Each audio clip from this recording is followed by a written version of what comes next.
Hello, and welcome to Jamila Stamping Grounds. Today I would like to share with you a tip about watercoloring on regular cardstock. Here on my card, I watercolored this turtle on a piece of soft sky.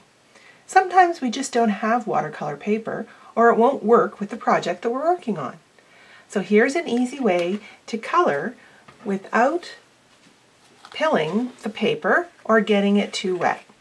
So what I have here is a turtle on a piece of Very Vanilla, and I'm going to show you sort of a little bit of a trick that I do to avoid those problems.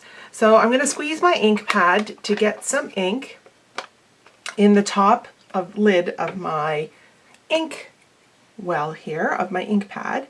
And what I'm going to do is create with my aqua painter a little pool of ink.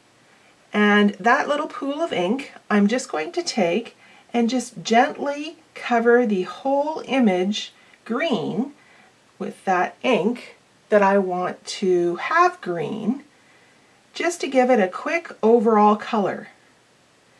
And then that way we're not going to have to touch and repeat on certain areas. Then I'm going to dip right directly into that ink color.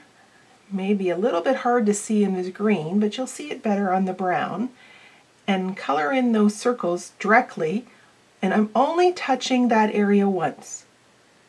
I've touched it briefly the first time with a little bit of ink, and now I'm just going to touch it once again with that darker green. And then I'm not going to do it anymore. I'm just going to leave it. Now I'm going to clean out my brush, and I'm now going to work with the soft suede ink to do the shell of the turtle. And this, I want to tell you, turtle is from a terrific set called From Land and Sea. From Land to Sea, and it's got great images to watercolor. So again, I'm going to create a little pool here. Hope you can see that. Yep, little pool, and I'm just going to gently cover my whole shell. Trying only to touch the areas. If I need to create a bigger pool, I'll do that. Just only going to touch it once. There. Now I'm going to go over here into some direct ink that is really dark and touch on some of those edges of the shell. I go right directly into that dark ink.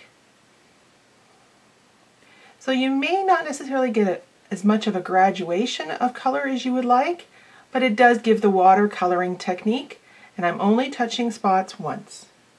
So there you have that beautiful turtle watercolored on cardstock. And here it is again on this card. Thank you for joining me today at Jamila Stamping Grounds. And if you like any of these products that I've used here today, you can see it on my website. On the screen there is the link, and I hope you have a good day.